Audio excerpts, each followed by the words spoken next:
What's going on, moviegoers? If you're new to the channel, my name is Christian. Welcome to C-Roll Productions. You guys, Loki episode 4, the Nexus event. We're going to be talking huge spoilers, and I'm going to get to the meat and potatoes of this episode. I'm not going to waste any time, you guys.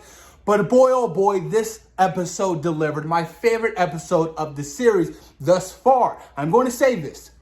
I haven't reviewed the last 2 episodes. I've been very busy, you guys, but I have not been impressed with this series outside of episode 1 and episode 4. Episode 2 and 3, you guys, just really didn't do it for me. I felt bored majority of the show. I really have.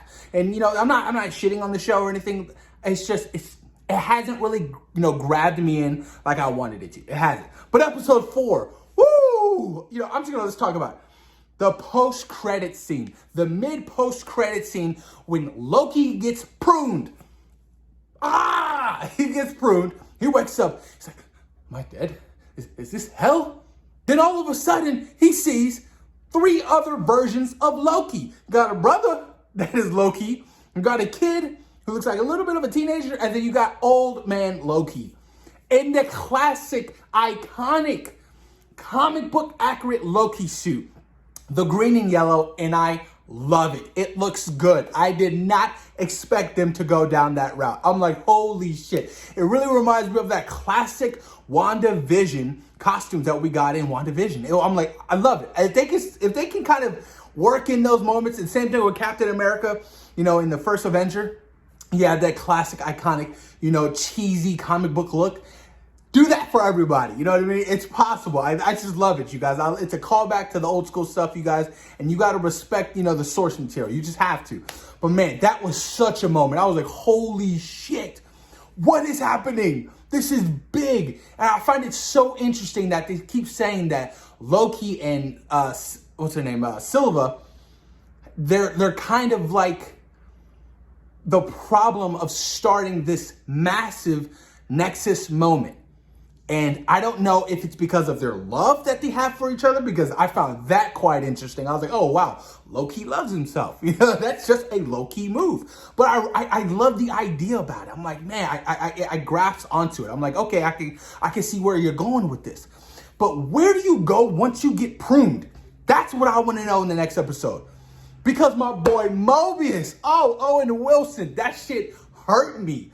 That shit hurt me when I saw him get pruned. I was just like, no, this can't be real. This cannot, it just hurt. You know what I mean? I love his character so much. So when I thought he got pruned, I thought he was gonna die. I thought that was it. Until Loki got pruned, and then all of a sudden, he's back.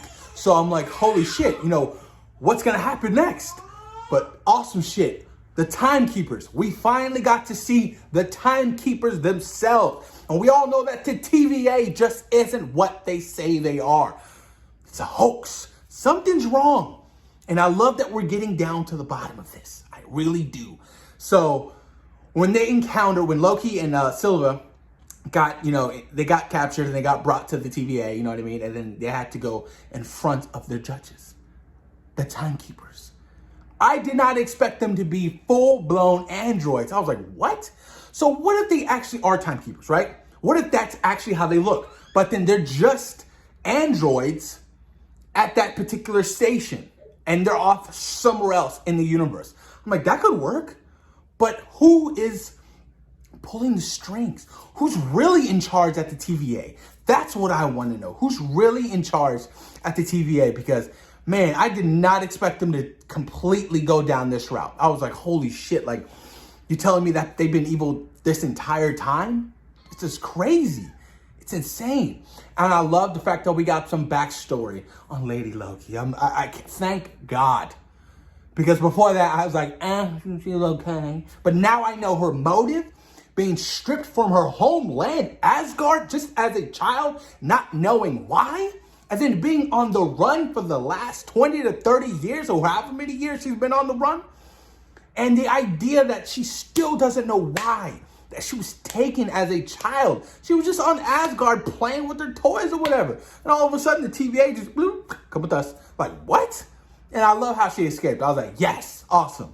But I thought that was such a great, unique backstory for Lady Loki, you guys. I was like, oh, I love it. But damn, this episode really did it for me, you guys. This episode really, really did it for me. I really enjoyed this episode. Like I said before, the last 2 episodes have been kind of, boring-ish, you know what I mean? So I'm glad that episode 4 kind of gave it the push it needed. And now that we're, past the phase of going back because of what's happened, you know what I mean? I can't wait to see what's going to happen next. It's going to be insane, you guys. And I'm hoping we get to see my boy Mobius come back in some kind of way. And I love the fact that the TVA is so, with their hidden agendas of how everybody is a variant. I was like, what? Everybody's a variant. So they've had their minds wiped and now they work for the TVA.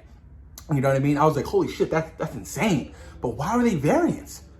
Well, you know what I mean? How are they messing up the timeline? So I didn't quite understand that. Hopefully we get to dive a little bit deeper into that. But man, you guys, this episode was fantastic. I cannot wait to see what happens next week, you guys. Next week is a big week. We have Loki coming Wednesday, and then we have Black Widow on Thursday. So expect a very big week from the channel, you guys. I cannot wait to give you guys my first reactions, thoughts, and opinions on episode 5 of Loki and Black Widow. The long-awaited Black Widow film we've all been asking for how many years, you guys? So, but post your comments down below. Let me know what you guys thought about the Nexus event, Loki, episode 4. Peace.